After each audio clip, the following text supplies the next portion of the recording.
G.I. Joe, the movie. Live the adventure. That's the tagline. Let's get into it. G.I. Joe, the movie, is from 1987. It lasts about an hour and 35 minutes. And it stars cartoons. Yeah.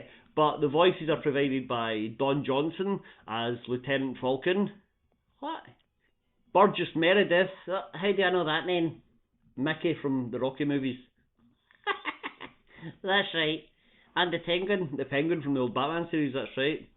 He plays Globulus. What? Globulus? Yeah, you've seen the movie. And it stars Sergeant Slaughter as Sergeant Slaughter. Get 2 paychecks this way. Doe. What? That's not his real name. Well,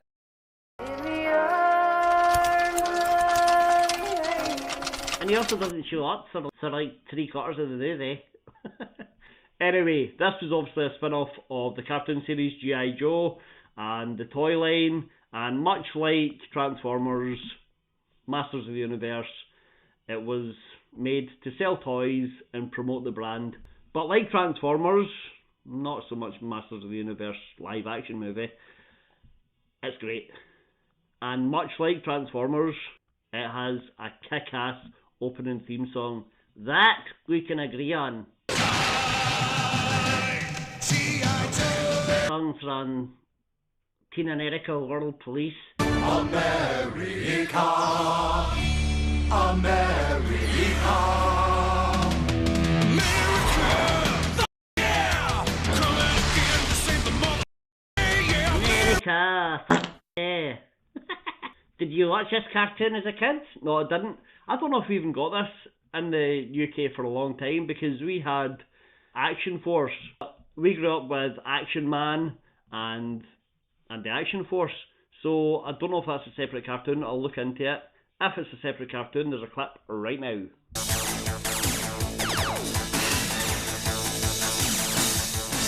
It's Action Force against Cobra, the enemy, fighting to save the day. They will never give up. They're always there, fighting for freedom over land and air. Action Force, international heroes. Action Force are there. Action Force will dare.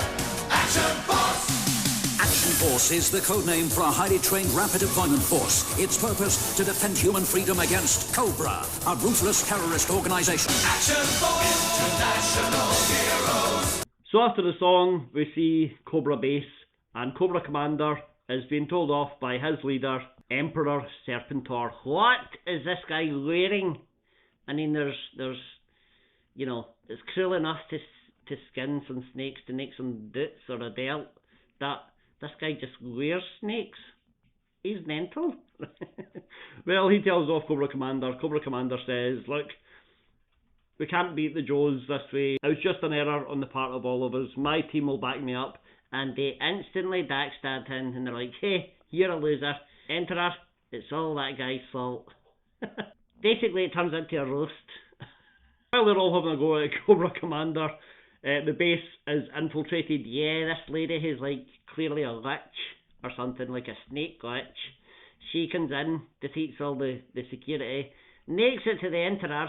Emperor's like, hey, don't assassinate me. She corners in his little secret bunker. Hey, I'm a friend.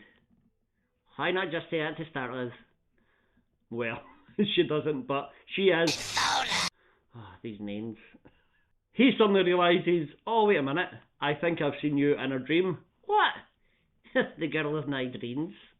You were in a movie? Yes. It was called The Girl of My Dreams. It starred you. What a cheesy line, Serpentor. Later we see G.I. Joe forces.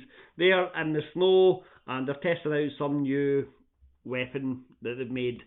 Yeah, they say it'll benefit all mankind, that it's still a weapon. Oh yeah. And suddenly, the forces of Cobra attack.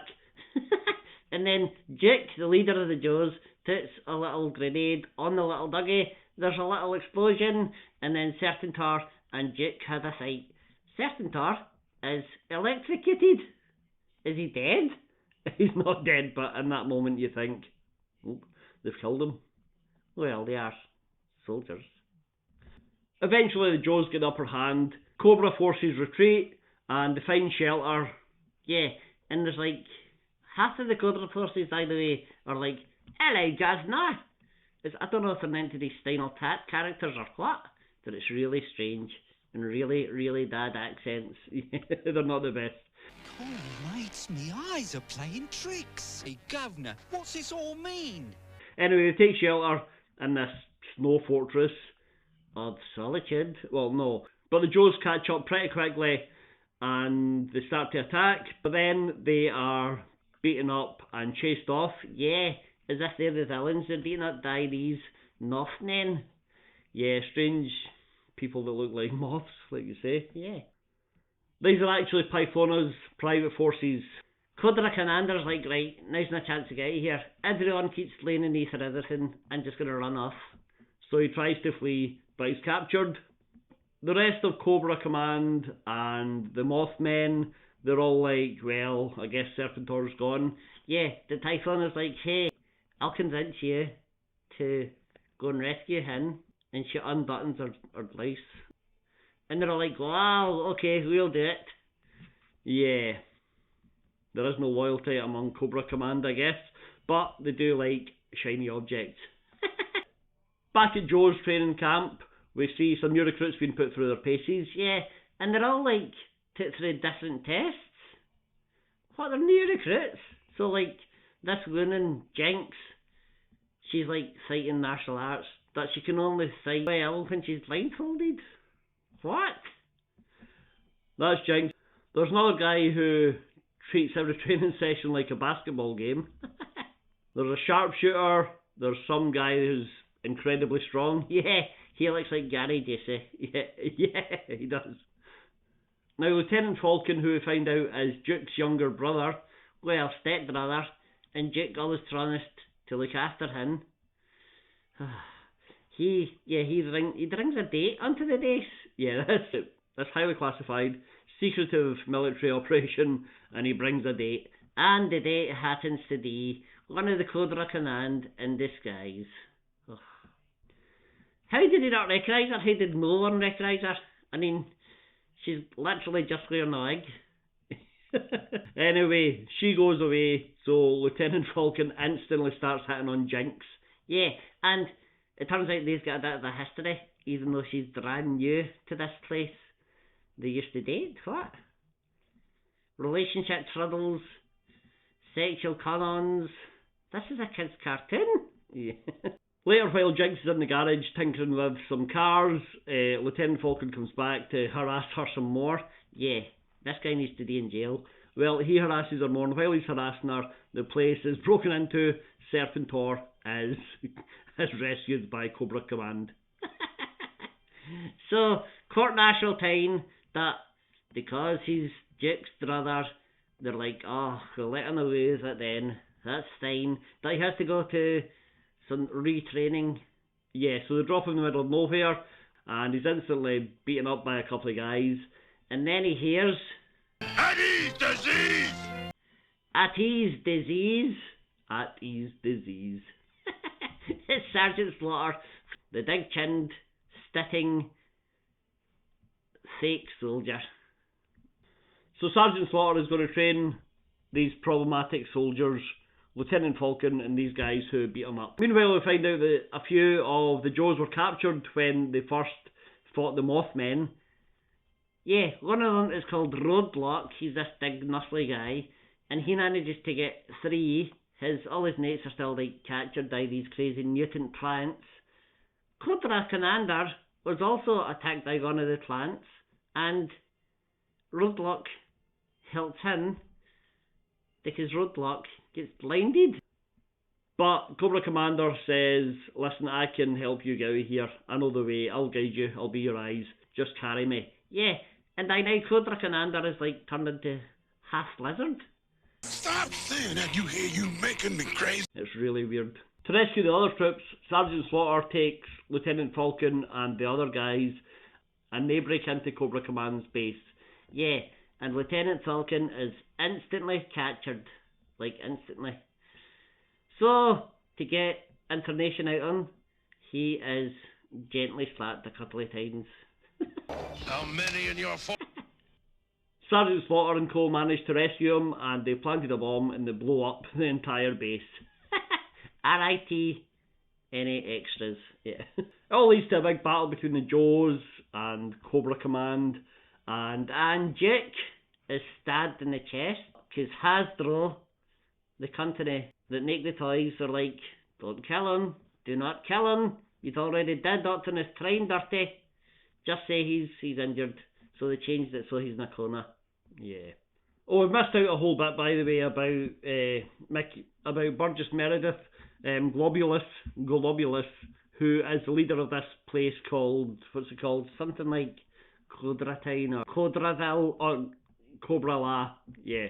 That's where they're holding these other Joes in these crazy plants. Roadblock makes it back to the base, and by now Cobra Commander is just literally just a snake. Yeah. Look at Cobra Commander. It's so weird. Did the cartoon carry on after this? I don't actually know, but I'd be interested to see, because what happened to Cobra Commander? Is he no longer in the series, or is he just this crazy python running about the place?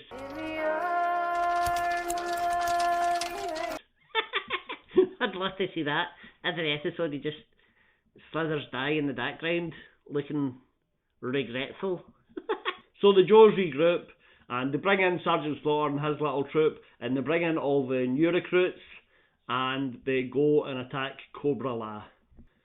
They manage to free all the other Joes from the plants, so their numbers are increased. Loads of fighting. That Glodulus has a secret army he hasn't used till now. Terrifying. That the Joes just kill them. Yeah, pretty much. Yeah. They're all paired off. Sergeant Slaughter fights their resident tough guy. It's for the U.S. Army! Ah! Jinx fights the witch, Typhona, that she can only beat her up when she's blindfolded. I always knew I wasn't unlucky. And Lieutenant Falcon stabs Glodulus in his eye. He's only got one eye. And he stabs him in it. Yeah. That defeats Globulus, I guess. It would defeat me. Globulus had stolen the G.I. Joe's experimental laser weapon. That's what was causing these plants to grow big. It was going to cause all the people of Earth to become crazy mutants and monsters. They managed to destroy that. They're on the scene. Oh, well done! They blow up Cobra La. Sorry, insects and Northmen. But you're all dead. The place explodes, and victory for the Joes! Hooray! Yo, Joe! And then Lieutenant Falcon and Jinx had a big kiss in this children's cartoon. Yeah. Oh, by the way, a doctor reportedly said, Duke will be just fine. The end. That is the end. But that's G.I. Joe, the movie from 1987. Any trivia? Oh, yes. You see that stuff at the start of the Statue of Liberty? Yeah. That was going to be the climax of the movie, and then they decided, nah, let's not use that. But the director is like, well, don't bin it. It's too good. Let's use it as an opening montage, which actually worked great. Yeah, it's a cool opening. Anything else? Yeah, the name Cobra La. They had just written that as a placeholder name until they came up with something better. That Hasbro loved it. They're like, hey, I love that name. Keep it. See the Gary Busey guy? Oh yeah, the strong guy. Yeah, his name is Chuckles, and it says on his little ID profile, he's a smooth-talking CIA operator. He never speaks once in this movie. Oh, just wears a Hawaiian shirt. Okay, well, as I said, that's G.I. Joe the movie from 1987. Let us know what you think. Hit like, hit subscribe, watch another video. To our Cobra Commander, who, by the way, at the end he just slithers off. Yeah.